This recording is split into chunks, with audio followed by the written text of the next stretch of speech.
सर्वधर्मान् परित्यज्य मामेकं शरणं Vraj.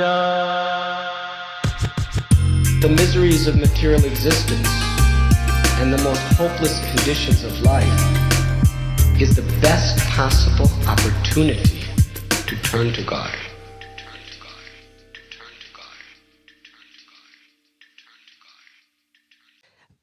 Bhakti presents The Gift of Desperation, a Bhakti recovery podcast. This is a 12-step based Bhakti-oriented space. Here we share our experience, strength, and hope in the spirit of recovery from addictions and associated behaviors. Welcome. Hello, Charlie. Hey, hello. Hi, Paul. Oh my gosh. So you guys, I'm so happy to have Charlie here. Before I introduce Charlie, I just want to let you know Charlie and I were the ones doing the intro, because a lot of you had asked what's the music, the beginning, the intro and the outro music. And that was a project that Charlie and Charlie was so kind as to do all the technical part and help me create that. And I wouldn't have been able to do it without him. So it was a really good joint effort. Yeah, like I said, I thank him. And yeah, so Charlie has been in the Bhakti recovery group for 3 years. He was one of the OGs. He has been also a devotee in Cardiff, which is in Wales. Since how long, Charlie? 2018, October 2018, I moved in. Okay, and he was also a brahmachari. Mm-hmm. And then other stuff happened. And then the fun parts, and then all the crazy stuff kicked in, and then yeah, but even the crazy stuff before that, before he became a brahmachari. I can't wait to talk with Charlie now and share this all with you. So, Charlie, welcome. Hi. Thanks for having me. I'm so glad you're here. Yeah, it's really good to connect again, because we're both ADHD. So what happens is we drop off the radar for a few months. Yeah, and then we just pick up where we left off last time, right? Yeah, it's been a while. It's been a while. All right. So, Charlie, how the first thing I want to say is that I think Charlie is one of the first people who really got the memo. Took him a while, but he got the memo, and he was so willing to listen and to learn and to go forward with his recovery and try things. I think the struggles in the past years have been to join Krishna consciousness with recovery and have it be this amazing, harmonious thing together. Correct me if I'm wrong. Yeah. And the things that happened between them. Let's start with that, because I think that's a really interesting topic, especially with you. And we were really very long in close contact with each other about this. And to tell you the truth, you really enriched my life in a lot of ways. So I'm really, really happy that we found each other. So yeah, talk about that. That would be great. Yeah, I mean, so I joined the temple 2018, fired up about Krishna consciousness, found this amazing new spiritual path. At that time, I was about 2 years sober from pretty heavy sort of drug addiction. And, I kind of thought I'd hacked it in a way. And I had with the drink and the drugs. And anyway, I joined the temple. Well, before that, you were going to NA, right? You went to some 12-step program. Yeah, very loosely. Okay. Not so much involvement, but I was working a bit of a sobriety program. And that was kind of happening, but I wasn't content. I would say that I was dry drunk. I wasn't I wasn't drinking, I wasn't doing drugs, but I was very in self-centered thinking. I could hardly I could hardly function, to be honest, in a lot of ways, because the drugs messed up my mind. A lot of those years was spent, well, it was only a couple of years, but a lot of the time was spent in therapy and different, practice, different kind of counseling sessions. That was where the kind of drugs had taken me to a really, really dark place. And that's what sort of sent me on the spiritual, quest, looking for the truth sort of thing. I remember thinking, if there's a solution to my problem, it has to be a spiritual solution. I saw monks, I saw Buddhists, I saw devotees, and I thought, they've got it. Anyway, so joined the Did temple. you also struggle with depression and like other? Yeah, my problem was anxiety, severe anxiety, and Right. Okay. psychosis occasionally. But yeah, the whole package, really. We still have our occasional psychoses, don't we? No. Yeah. Oh my God. I wish I could say that was in the past. I mean, it's better than it was. It's so much better than it was. But yeah, my God, this stuff doesn't go away. Yeah, don't drugs, kids. Anyway, but yeah, joining the temple. What was the original question? Where? I mean, I'm joining the temple. Yeah, the original question was kind of like, how it came to like, yeah, you're on the right track. So how you basically got into Bhakti and how recovery played into that as well. And then how you joined the two, because there was a struggle, hearing things from certain devotees that 12 steps is not a devotee thing. And so, for the 12 steps, they were like, yeah. And, that combining of both and the Bhakti recovery group and your experience with all of that. Yeah, it was a huge struggle. I think about the first year, I feel like Krishna carried me. The first year, full of energy, super enthusiastic. I was following the four regs, and explain to people who don't know what the four regs are, what that is. Okay, so the four regs in Krishna consciousness is no meat eating, no illicit sex, no gambling, and no intoxication, which for an addict is a big ask, What? No fun? What? I've heard, devotees say they read that and they closed the book and they were like, no thanks, not for me. But for the first year, it was okay. Like I was like, yeah, the experience in the temple was so amazing and so familiar in a way. It was like, okay, I don't know how all of that works, but it just felt so right. I couldn't figure it out. In my heart was like, this is it. I didn't even question for 1 second about any other path. I was just like, right, I'm moving in, sign me up.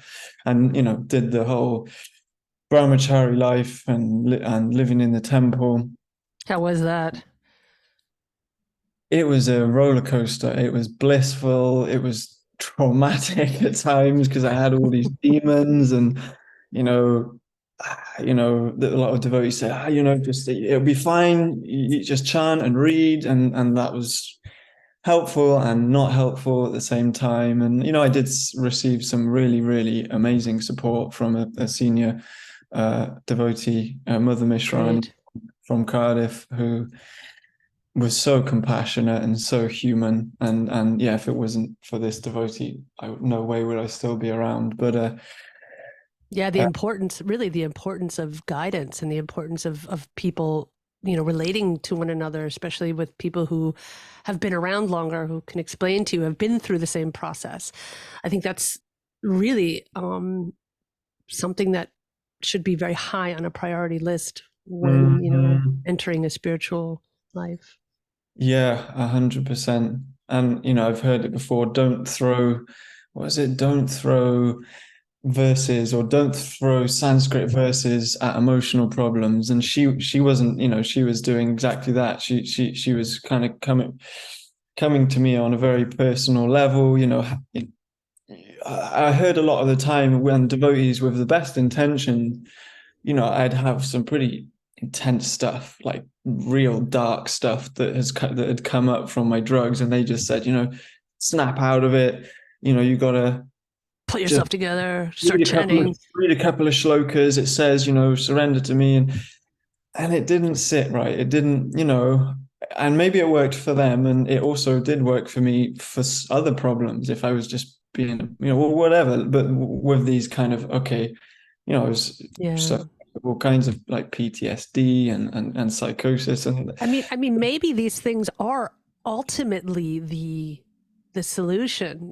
The complete understanding, the complete immersion of these shlokas, and for somebody who does not have PTSD, and for someone who does not have the disease of addiction. Although in Krishna consciousness, everybody has a disease. We're all diseased, but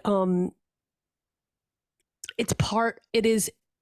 Some of us just need some in between steps. We can't just be that at once. Some of us need extra help. So, yeah, wanted to get that in. 100%. And yeah, I think it's very, I felt very, very fortunate that there was that person in the temple who could reach me on that level and suggested, try this, try that.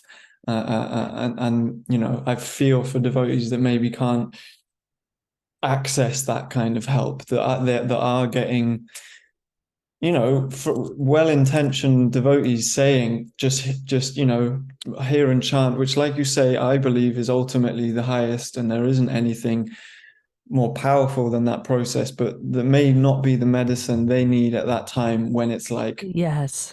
suffering from trauma. I'm Yes. craving for a drink, I'm chronically, whatever, suicidal. It's like, okay, Yes. need to zoom in on that kind of thing. And that took a long time for me to, just of getting battered and bruised by trying to just like hear and chant my way out of my kind of traumas. And I do say this with caution, because the hearing and chanting has helped me massively, and I couldn't live without it anymore. Right. There have been times where I've chanted at my way out of some very, some seemingly serious situations in my own kind of spiritual life. But yeah, I guess this is leading into, it was through chanting that Krishna showed me the 12 steps, and in the 12 steps, I ultimately found the solution to some of the problems which had been absolutely destroying me for a long time, despite my best efforts at trying to be a good devotee. It was like, the 12 steps was a godsend, was the answer to my chanting Hare Krishna.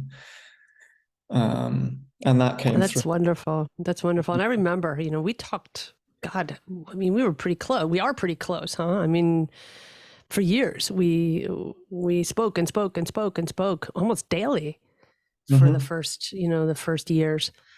Yeah, you were my first sponsor. That's, and you're the first person to take me through the steps. Yeah, it's a big deal.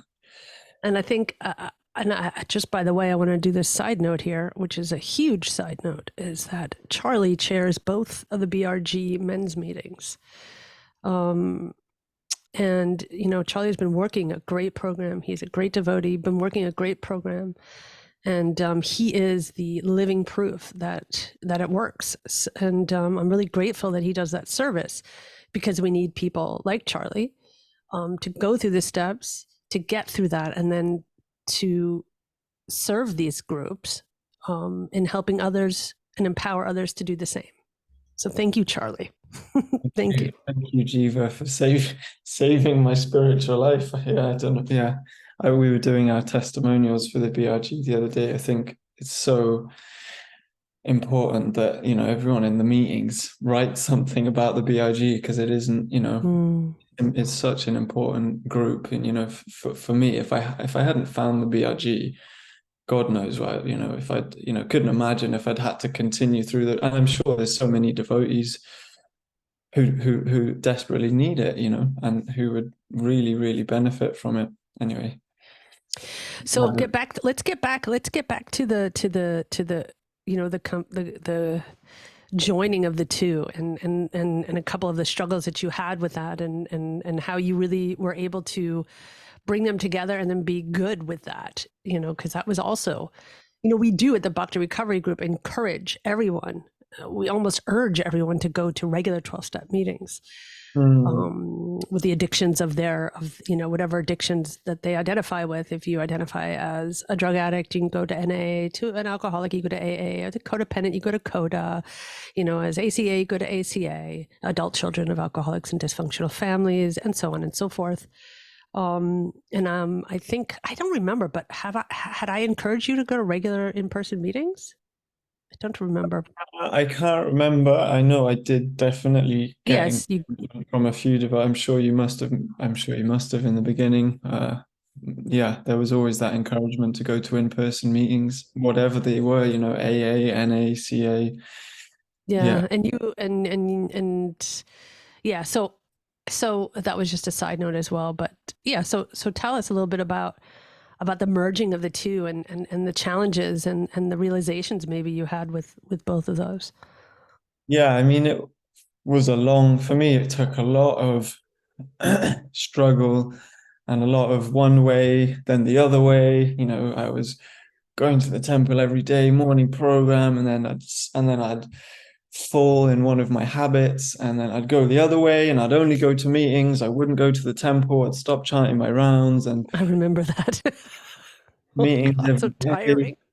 tiring. Such kind of black and white. Anyway, I guess that's one of the side, of being an addict, isn't it? It's just one way of it's very black and white thinking. So a lot of that, a lot of swinging back and forth and back and forth, and over time, it's not been for me. It's not been such a okay. That's the answer. It's still something I'm trying to understand, and it's still kind of growing in my own practice. One thing that was took a lot of kind of lapses in my habits and a lot of struggle was realizing how powerful the 12 steps actually are, and that I can't go telling myself that it's Maya and that it's not in ISKCON if it's helping, because it was really helping. It was clearly helping, and I couldn't do without it now. I couldn't stay sober from my various addictions without the 12-step program. I couldn't relate to devotees nicely. It really keeps me in check. I don't know how it works, and I'm not so interested in understanding why. I am interested in understanding why, but it's like the why is not as important as it works. And for me, that just kind of took a lot of losing the battles and realizing that the 12-step program works. But like I say, I'm still growing in that one. I still try and get the balance, and ultimately for me, I believe this is just my opinion, but that the goal of the Bhakti program, of the Bhakti tradition, is very high. It's very deep. It's very profound, and the this is just it's a very what's the word, huge goal. It's the highest thing. That's what I was trying to say. It's the highest thing I've The seen. bar is very high, yes. The bar is very high, and the goal is very high. And for me, I want to go there, and the 12 steps helps me get there. But I think for me, there's still a lot of I just know I need the 12 steps to stay alive, but I can't. It's an ongoing, like trying to ride a bike, not drifting too far.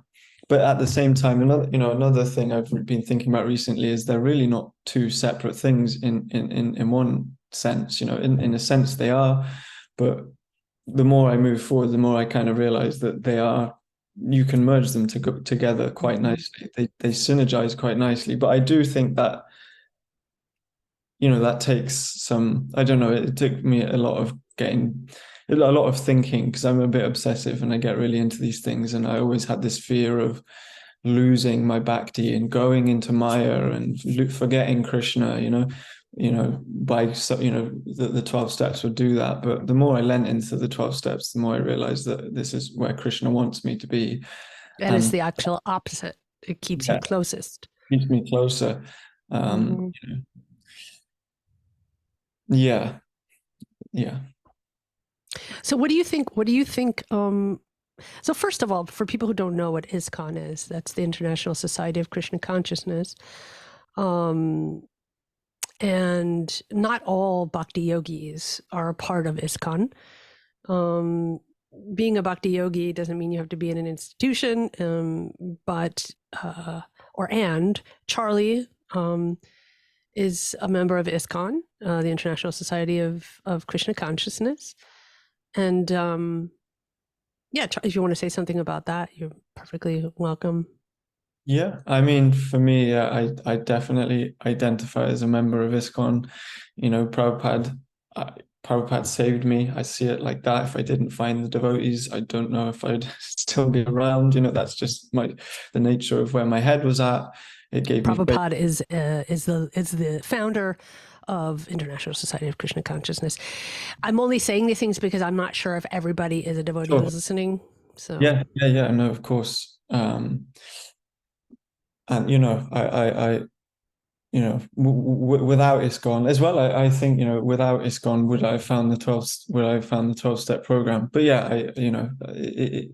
ISKCON is my, you know, my heart through and through. You know, it's my central part of my practice. You know, I work the 12 steps so I can, you know, better connect with ISKCON and you know, come closer to my, you know, relationship with Prabhupada, the founder of ISKCON, and Krishna and the devotees. Yeah. great. And so the struggle that you had, I mean, I know that there have been some comments, probably on both sides, from a 12-step program talking about, you know, your commitment to bhakti, and I mean, I know I've felt a lot of slack, but we're talking about you now. So, you know, I've had a lot of pushback from AA people who are like, hey, you know, this is, you know, not pure 12 steps. And then I've had a lot of back talk from, you know, some devotees telling me that this isn't, you know, this isn't bona fide. So what has been your experience with that, and how has that affected you? You know, because this is really sort of a thing that I think a lot of people may go through, or people are insecure about. And remember, we're talking about our own experience, strength, and hope. So we're not really talking about what people should or should not do. That is an end effect up to each individual themselves.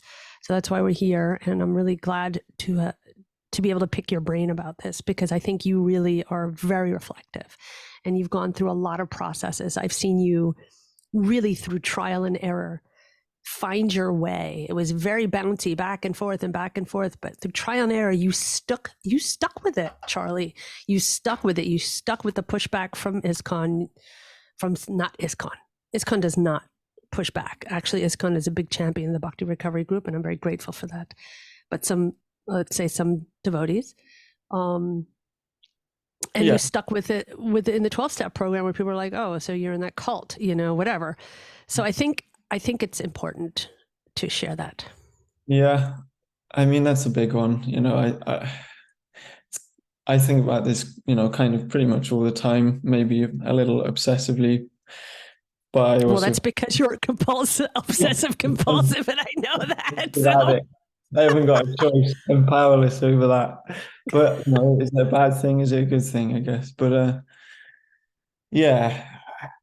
For me, what really helped is hearing, you know, I always like to get a senior opinion. That's the way I've been taught in the temple, and that's the way I've been taught in the 12 steps as well. You always run it through a power greater than yourself. And for me, you know, we have Swamis in our, you know, His Holiness Radhanath Swami, His Holiness Bhakti Tirtha Swami. These are just some examples of very, very advanced devotees who have written and spoken very highly about the 12 steps. And for me, it's like, what more, you know, what more confirmation do you need than that? For me, you know, that this is just a 12-step principle and a Bhakti principle. These are my, practices, and they both, they both say, take guidance and hear from a power greater than yourself. And for me, I constantly need to hear from those, otherwise my head gets in the mix, and that never does any good. And yeah, for me, that hearing from these great, Next thing you know, you're scooping huge, like huge spoons of Nutella at 11 at night and yeah, pouring 3 bowls of cereal. yeah, 45 Kit Kats at 12 o'clock. It's like, I remember those. Oh my God. the midnight, yeah, that's it's midnight sugar attack. It's like, well, I can't do drugs. I might as well just have these Kit Kats to cushion and eat them. That's I'll just go to the cupboard and empty out a box of cereal. oh. Oh, Charlie, I remember all of those. Thankfully, Krishna took that away. Those midnight cravings. That was anyway.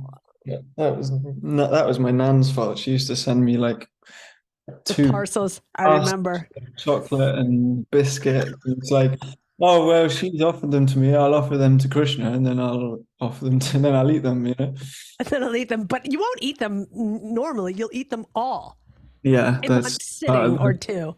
God. Yeah. Ugh. Another Okay, one. sorry. This was a That's- sidetrack, wasn't it? Yeah. But what were we talking about? We were talking about ADHD. Yay. No, we were talking about the struggles or the things that you found, between, senior devotees telling you that 12 steps is not, bona fide, and the other way around.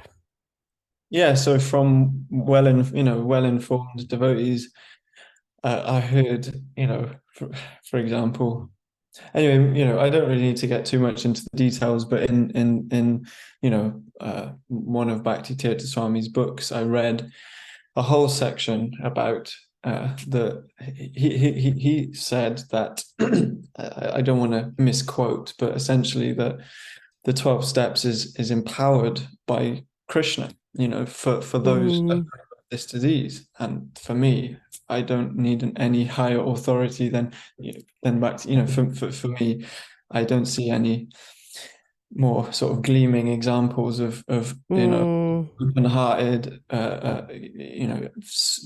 Paramahamsa, which in our lineage that means the highest devotee, than Bhakti Tirtha Swami. So things like that really helped, because obviously, I think you were kind of I heard different things from senior devotees that I was told that it was Maya. I was kind of encouraged not to follow the 12-step program by. So, but what did that do to you? Like those encouragements, what situation did that bring you in? Because I think this is really important to understand. First of all, how do we navigate as, Krishna conscious people? How do we navigate our way through 2 things? In a 12-step lens, we say self-will run riot, which means our own thoughts saying, no, we're going to do it my way. And now how do we navigate through, I'm going to do it my way, and I'm going to listen to my elders, but also have our own common sense to say, you know what, maybe this elder doesn't have the knowledge to say that statement. Maybe that statement is not full of knowledge because that person doesn't know about the 12 steps. And how did you navigate through that? Because I know that must bring up a lot of insecurity in you. It's very, very difficult. It's difficult for me because the people I heard this from, I look up to, in a sense, I worship these people, and a lot of these people are my heroes. It took for me a lot of, I didn't have a choice. Krishna was really making clear that I needed the 12 steps to, to stay alive. So, I was lucky to have that kind of desperation, but I don't know. It's a very, very tricky one. I think a lot of it is these devotees, they're well intentioned. What they're saying was told to them and it worked for them. And so they're Absolutely. repeating what they have heard from their seniors and what they, with full faith, believe will work for the next person. Mm. That's always, accurate for each individual. I don't know, because this is what I mean. It's very tricky to talk about, because you don't want to Well, there are make. different camps. There are different camps. There are 100% different camps. There are Yeah, different camps in Krishna consciousness. There are different camps in AA. There are different camps in that's 12 nice. steps. Yeah, There's yeah. so many different camps. I mean, you got so many moods, so many rasas. We call them rasas in Krishna consciousness. And there are people who are very, very, very, very strict to the book, which I think has a lot to do with fear, but that's just my opinion. Mhm, And then there are others that are pure in that because mhm, that's what they've experienced and that's what they know to be right. mhm. And then there are, like you said, I think most everybody is well intentioned. Yeah, I think that you say different camps is that kind of sums it up in a way. I've seen one devotee say something that's totally true for them and their Mm-hmm. intention. It may be, I just want to please Krishna and I just want to help this devotee. But it translates to somebody, quote unquote, maybe from a different camp or from a different Sure. That's why we have different gurus. different vibe, exactly, differently. I'll hear one thing from one guru and because of whatever, because of my own constitution, my Conditioning. own Yeah. tendency, it doesn't translate. And then I hear it from another guru, they say one word. It's like, okay, now I get it. And I don't think that's a good Mm. thing or a bad thing. That's just a thing. That's just the way Yes. that's the way I've been taught. That's the way I've understood, there's so many different ways of going to Krishna. And, some So what did it? So don't work sorry. for Go ahead. everyone. I was just, yeah, the mood isn't, Mhm. always for everyone, but it doesn't mean that mood is wrong. That's the thing I got into was resentment. They don't understand me. Their mood is wrong. And then it was their fault, pointing the finger. It's like, okay, hang on a minute, Mhm, mhm, that mhm. for me was a big turning point. It's like the 12, you spin it and look at my own, what can I adjust? And by doing that, I could see, okay, these devotees, they meant well. Maybe it would be good if there was some education in that sense, but as well, who am I to say that? But it helped to sort of spin point the finger the other way and see my own part, and that helped me to see, they're trying their best, and they don't I think mean. that's a very important point, and I think that's a very important point, especially in the devotee world, and with people who don't, in any world, where people who don't have a program of self responsibility, like exactly like you said, looking within. What are the faults? What are my faults? What am I looking for in this situation? Why am I showing up to this situation? Why am I resentful? What can I do to not to be resentful? Mm, And so and so why I asked this question, like, what were your struggles with all of this? This actually, I would like to change the verbiage in this. Not your struggles. What were your lessons? Because in doing this, you've learned a shit ton. Excuse my language, but you've learned so much. And I see your growth. Your growth is huge. I mean, huge. The Charlie that's sitting before me now, and the Charlie that I used to talk to before. I mean, it's like you have made leaps and bounds. You've like grown up a whole generation almost. It's quite incredible to watch that, and to hear you. And so taking those experiences, maybe with some of the negative things, and you've just turned them into a positive thing, and that's just proof about what you just said. So what a great opportunity to learn the real way and not through a book. Isn't it? yeah, in it, In it. it is. Yeah. Yeah. I mean, it wasn't. Yeah. I mean, I don't really know what to say to that. I'm kind of taken aback. Um, About my opinion of you? well, the whole thing. I mean, I guess so. It's not, what do you say to something like that? I mean, It's been a learning experience. It's been a huge learning experience, and I've made so many mistakes. I mean, I moved away from the temple. I moved away from the devotees. I resented the devotees, and so many things. I could have done so much better. Oh, come on. That's Bob Ross right there. There are no mistakes. There's just happy. What is it? What does he say? They're just happy accidents or what? I mean, yeah, I could look at it like that as well. Yeah. It's all part, it's all part of Krishna's plan, I guess. But I guess I'd say a lot of my friend always used to say he read this book called Falling Upwards. Kaylee Yeah, Carter. of course. And I read the book too, so it's great. Yeah. Anyway, he always I used think to it's Richard Rohr, right? Rich Raw. Yeah. It's Yeah. a good book, really awesome book. And but yeah, that kind of comes to mind. I wanted to know Krishna. I wanted to know the truth, and I definitely didn't want to continue suffering. And I tried to keep those things in the center. And in a lot of ways, I didn't have a choice. The suffering was so bad. It was like, Thank God. me. That's Exactly. how you learn, Charlie. You're one of them. You're one of us. One of the lucky ones that You're one of the lucky ones. yeah, exactly. But yeah, so that was a huge part of it, was just desperately trying to keep Krishna in the center despite so many, that's the whole falling up, and for me, I don't know, I really feel, Krishna has guided me. I want, because I'm not super smart, and I don't think things I through. totally disagree. I completely disagree with you. I think you're incredibly, incredibly smart and incredibly intelligent, incredibly bright. Totally disagree with you. Don't listen to that, guys. Charlie is extremely bright. He's just an addict. Yeah. And he just does dumb things sometimes, but he's totally intelligent. And that's why being an addict is being an addict, because we're totally bright people doing the stupidest freaking things, like bad decision, dumb decision, 800,661, Yeah. Yeah. That's why we need Krishna. That's why we need God. Mm-hmm. There's no other way. But yeah, I mean, So it's what really is your nice.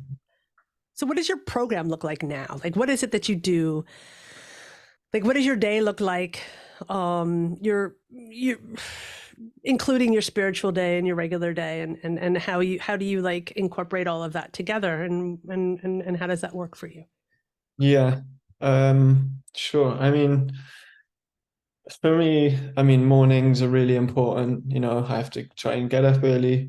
First, I take things from the 12 steps, and I take things from Bhakti. First things first. I was always told, get on your knees the first thing, and I learned that from the devotees, and I learned that from the 12 steps. So that's the most important part of my day. It doesn't matter how I feel, and usually I'm a terrible morning person.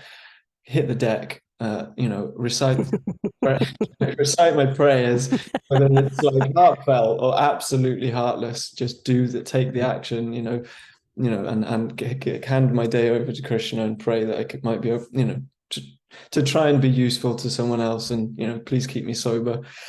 Do you say that in your own words, or do you have anything formal? I usually stick to the prayers from the books, yeah. So I'll recite the pranam mantras, which is the Bhakti, prayers to the teachers all the way up to Krishna, and the third step prayer from A, I think. Yeah, it is. Yeah. And then I'll do my gratitude list, that's always helpful. That's something my sponsor, my 12-step mentor, teaches me. Grateful for things. He does a negative, anyway, that's a different thing, but he calls it a negative gratitude list. So you're thankful for all the things you wouldn't be generally. Okay, I'm thankful for my I feel anxious today. I'm grateful because I for feeling anxious, because it gives me a chance to come closer. He says try and be grateful for. But anyway, I do a gratitude But that's list. actually really interesting. You don't need to brush over that. That's It's fantastic, really, actually. really a nice thing. Is it the same sponsor that you had the whole time? The older man? No, it's No, a no. new Okay. since then. Okay. He's amazing. He's a long time sober member of a 12-step fellowship, and yeah, he taught me the negative gratitudes, and I mean, anyone that's into gratitudes, try it. It's awesome. All the stuff that guy told me, whatever, that guy stole my whatever. I'm grateful to him because I could learn patience, and I'm grateful that I've got a headache today because I can learn tolerance. Thank you, God. And it just flips, and it's like, oh, everything's good.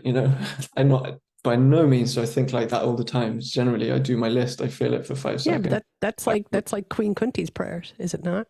That's the same thing. You wake up in the morning and do Queen Kunti's prayers. Yeah, I mean, Please let these calamities happen but over yeah, and that's over so that I can, and that's something, that's the same mood.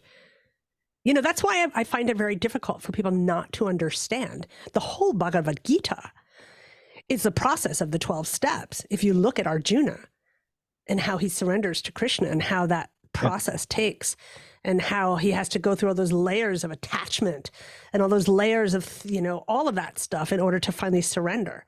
yeah. And it's the same thing. So there really isn't much of a difference there as far as I'm concerned. I mean, it's pretty simply put. I mean, there's a whole bunch of stuff in between that, but taking No, it easy. I totally agree. The essence in the 12 steps is kind of the same as the essence in Bhakti. I believe that Bhakti then it takes it that step further. What is the soul? Oh, absolutely. Yeah, absolutely. What's the material world? But yeah, like you say, the essence. Oh my God, yeah. Surrendering to God, calling out to God, identifying your Mhm. answers, the process of surrender. Yeah, in its essence, I believe is the same. Yeah, absolutely. And like you said, Bhakti takes it so much deeper Yeah, that's for those who wish to go. For those who wish to go deeper, God, who is Krishna? you can go as deep as to the beginning of the universe and all its demons and gods and everything else, and the Bhagavatam and the Mahabharata. And gods. there's so much going on there, but the essence is the same. And that's why I just don't understand that people don't see it as a commonality. Some of the people, but it doesn't even matter. People, the important people, like you said, the authorities to whom I respect, it's enough for me to know they say that it's totally bona fide. So anyway, so I'm sorry we got off track again. But it's actually not so bad this time. I think we're doing pretty good, Charlie. Yeah, so far so good. Usually we're like hopping around from subject to subject. Conversation we've ever had. So the struggles, blah, blah, blah, blah. And then you were talking about your sponsor, your daily life, right? That's where we were. How does it look? You get on your knees, you do your gratitude and your anti-gratitude list, or whatever. I always called the inside out gratitude. And then for me, it kind of culminates in the chant. Everything feeds into the chanting for me. My higher power. I try, as practicing in ISKCON, we chant Hare Krishna. That's, anyone that, everybody knows. And if you know about the Hare Krishna movement, we chant Hare Krishna all the time. That is the most important practice. So yeah, anyway, that's. So what's your rasa when you chant? Like, what are you trying to achieve through chanting? Or is there an achievement, or why does one chant? I'm asking for the people who don't know. Yeah, sure. Well, for me, it's a connection with Krishna.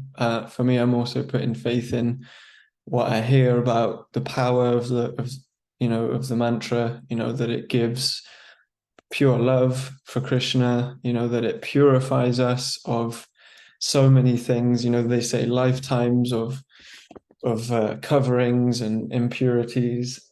So there's that selfish, motivation, but then there's also that relationship with Krishna. Trying to make a connection with Krishna by calling on his names. And anyway, it's good it's cool that you asked that question, because maybe I don't think about it so much. I just do it because it's suggested. But my thinking is it connects me to Krishna, and and also what I've heard, my main prayer is, please engage me in your service. That's how Prabhupada taught it. That's what I try to keep in the center anyway. Please engage me in your service. How can I be useful to others around me? And by no means is all my chanting like this. Most of the time it's just like me dealing with all the stuff that's coming up, craving, whatever it is, if it's desires or anxiety or resentment, So how do you deal with that? How do you deal with that when all that stuff, like, so you're chanting and then your mind is, I know, like having like, my mind is like Tom and Jerry when I'm cartoons, Tom and Jerry, everybody's running around, hitting each other with hammers, as a kindergarten, going nuts. Yeah. Like, that's what happens when I chant. So how do you deal with, do you have the same thing or not? Or are you more focused? 100%. I mean, sometimes it's good, and it's a one, it's sometimes even a wonderful, sometimes it's a really nice experience, and sometimes it's, I'm going to say, not torture. Maybe I shouldn't say torture, but sometimes I'll say it for you. For me, it's torture. Yeah. Sometimes it's torture for me. Sometimes it is like that. So how I deal with it, I have faith that it works. I have faith that it has an effect in my own life. I see those that have been doing, chanting for a long time, the kind of character they have, so I hold on to it in that sense. And I also see it as shelter. So I try and that's nice. There's really nothing I can do. I have to just accept.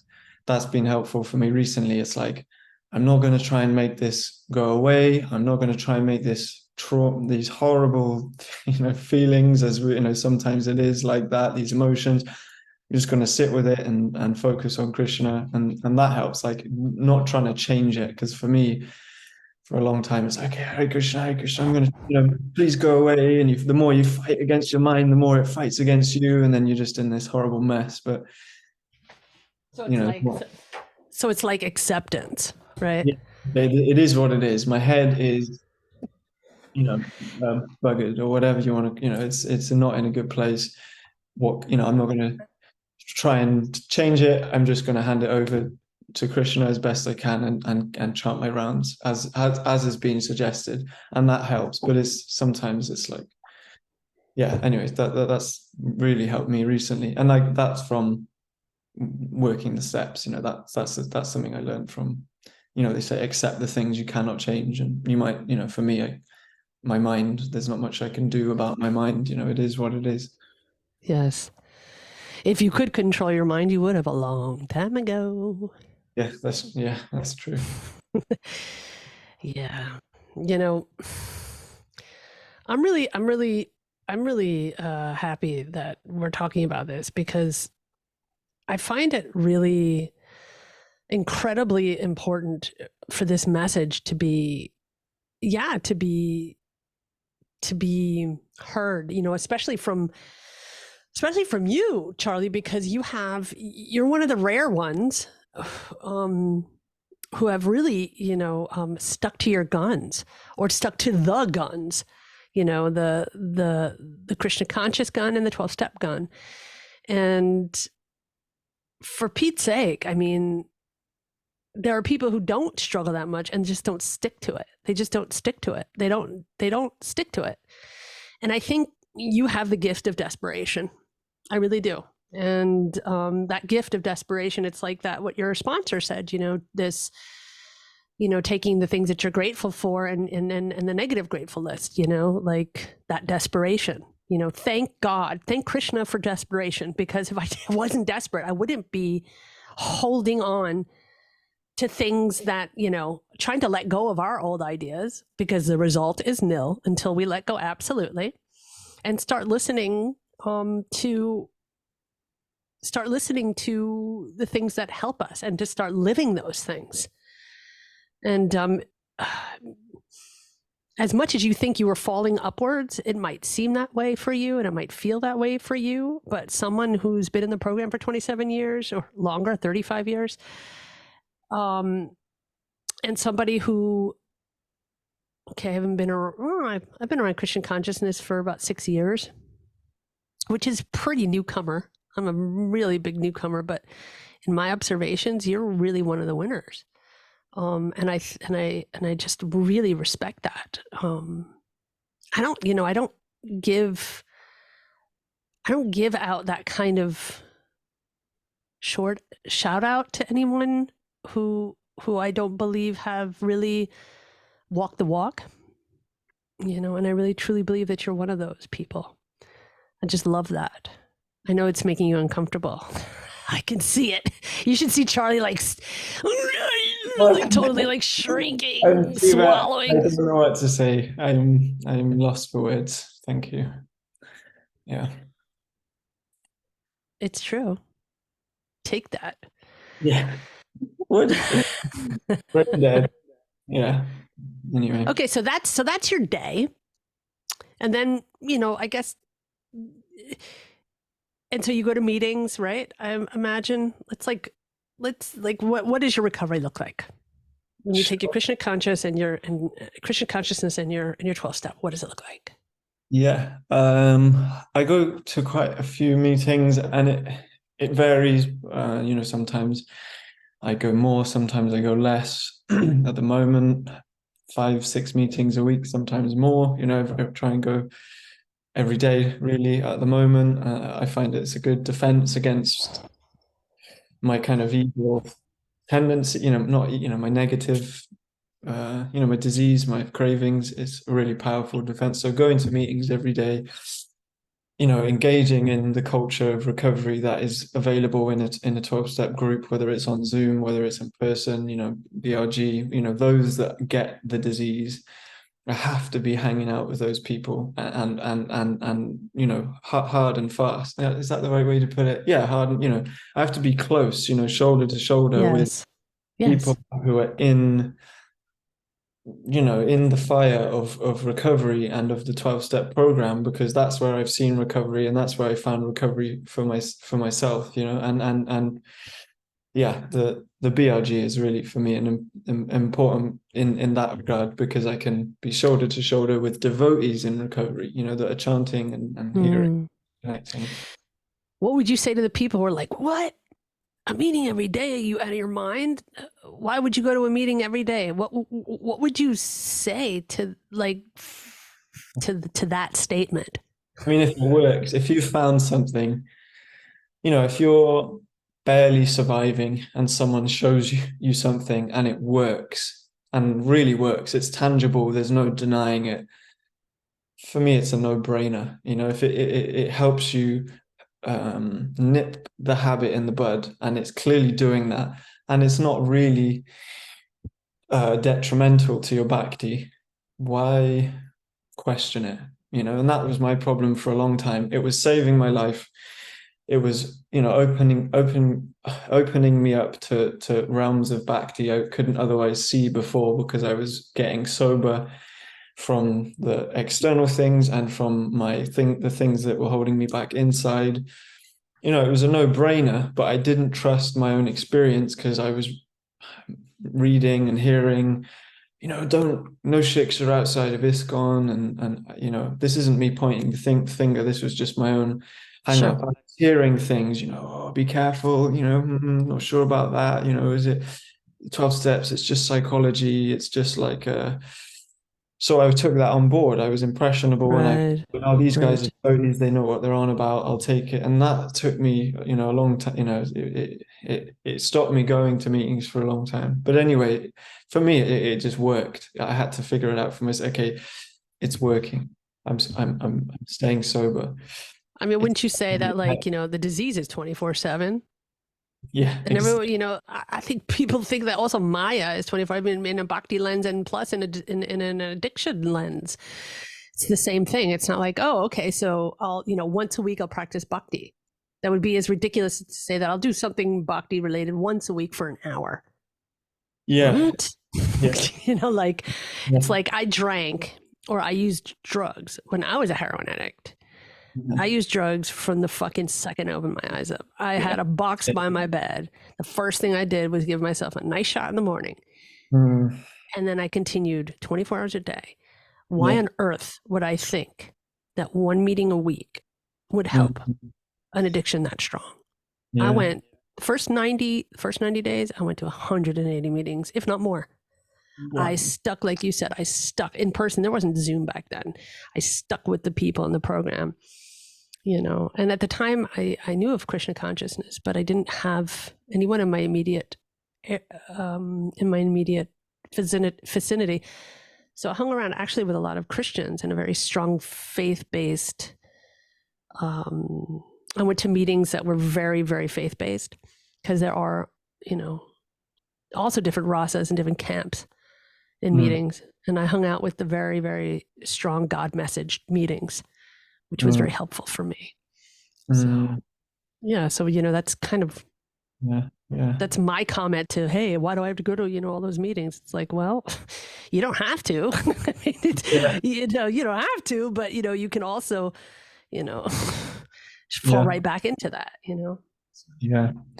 Yeah, no, I totally get it. Stick with the winning. But I think, you know, for devotees, you know, that's, anyway, it seems to be a common problem, you know. It's understand why they may think, oh, why can't I just depend on the holy name? Why can't I?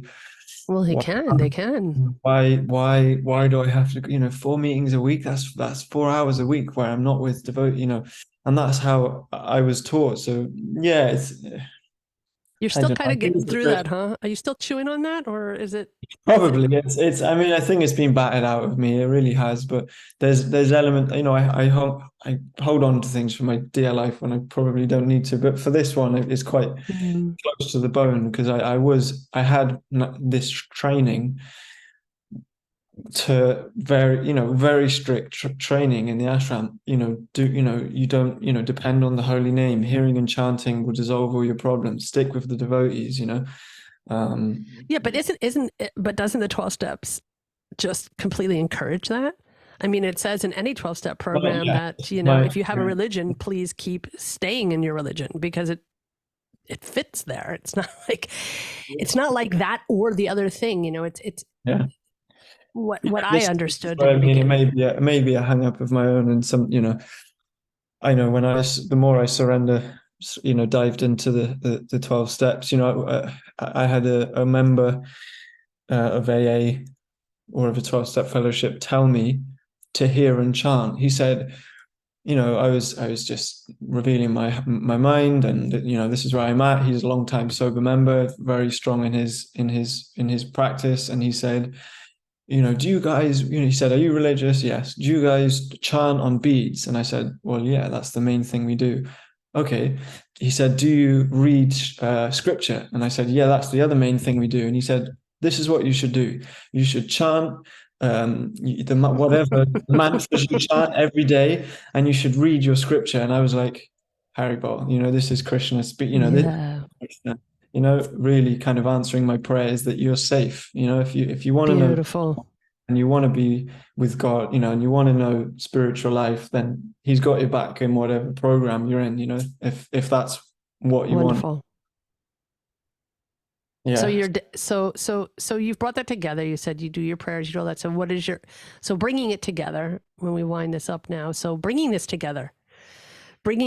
together with the 12 steps, which you just said wonderfully, actually, and Krishna consciousness. How does that look for you? Bringing them together. And I won't interrupt anymore. I'm going to shut up now. No, it's okay. I'm glad you do.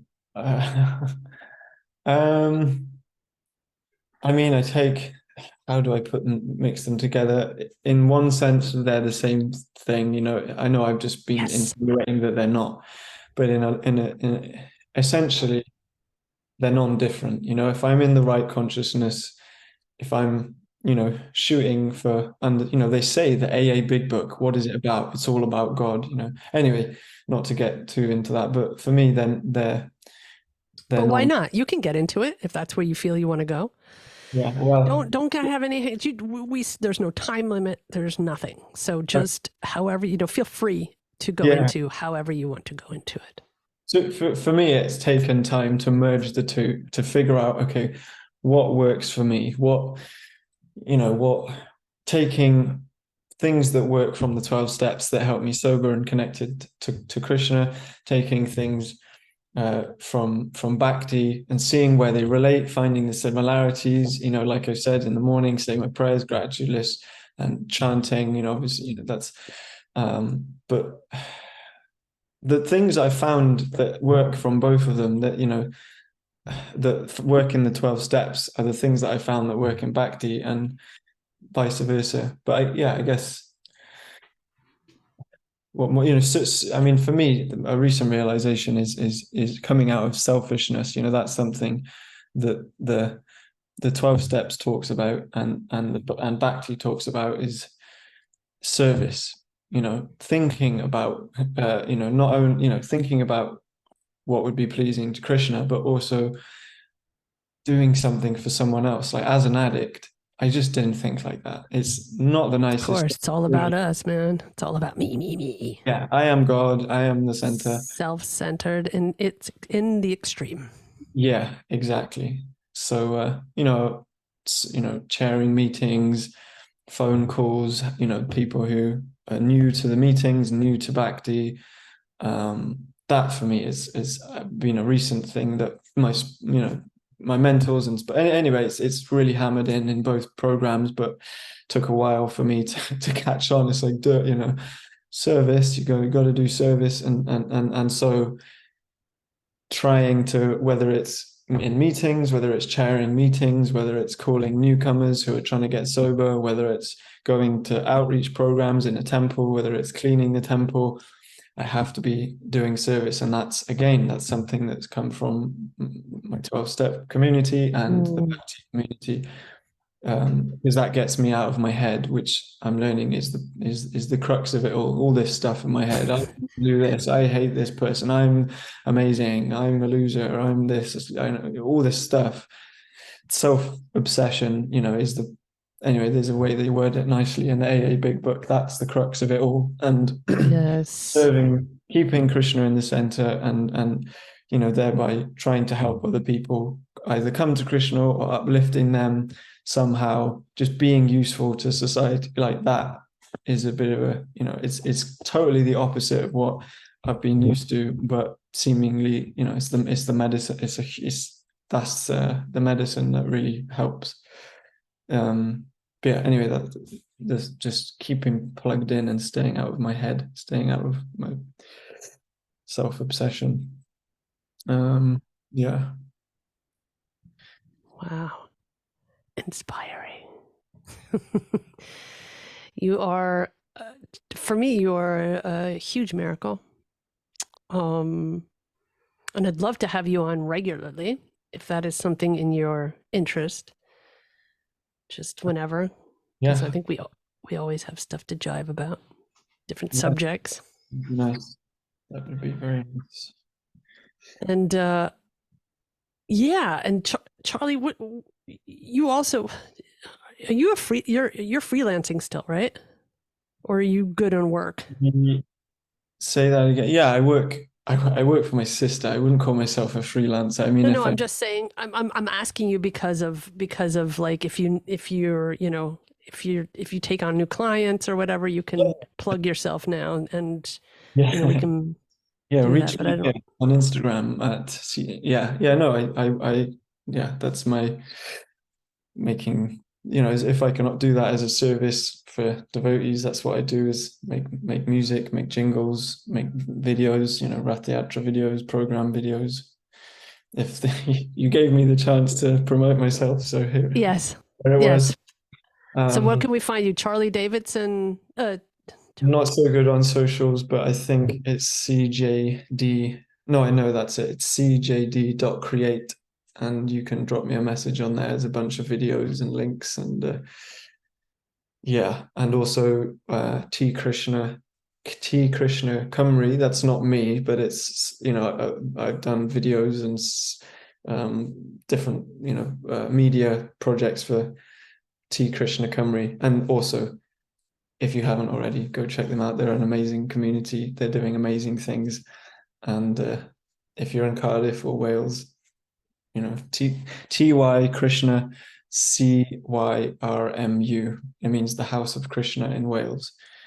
Go check them out. They're doing amazing things. Fantastic. Now, if anybody wants to get in touch with you as far as recovery goes, can I put an email or anywhere that they can contact you? Because you do have a very inspiring story, and I know you chair 2 meetings. So if you want to meet Charlie, first of all, you can go to and you're a man. That's the thing, Charlie. Maybe girls want to meet you too. I know that's not, I don't mean in that way. You know what Sorry, I didn't mean it that way. But he chairs 2 meetings a week, online Zoom BRG meetings, and those are men's meetings. We're changing the name to, what is it? Well, it doesn't matter. We are. So you can just go to bhaktirecoverygroup.com and go to the meetings list and see the men's meetings. And Charlie chairs both of those meetings. Thank you, Charlie, for that. That's the first place you can get in contact with him. And if you want to shoot him an email. Yeah, email. And my email's charlie@tkrishna.cymru. So same as, but charlie@tykrishna.cymru. Okay. You can get in touch with Charlie that way. And I thank you again, you walking miracle, yo. Yeah. I love to see you getting all shy. That happens very rarely. What do you say? It's like... I know.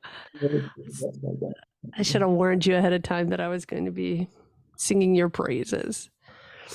Anyway, thanks so much, Charlie. Let's do this again really soon. I want to have you on in a couple of weeks again, talking about some other things. Perhaps we have so much to talk about anyway all the time.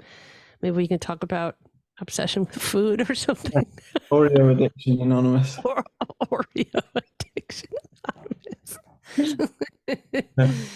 And many other fun things. Anyway, all right, guys, I hope you enjoyed the show, and you need to get in touch with Charlie. I'll also put it in the show notes. And we'll see you soon. See you next time. Haribo.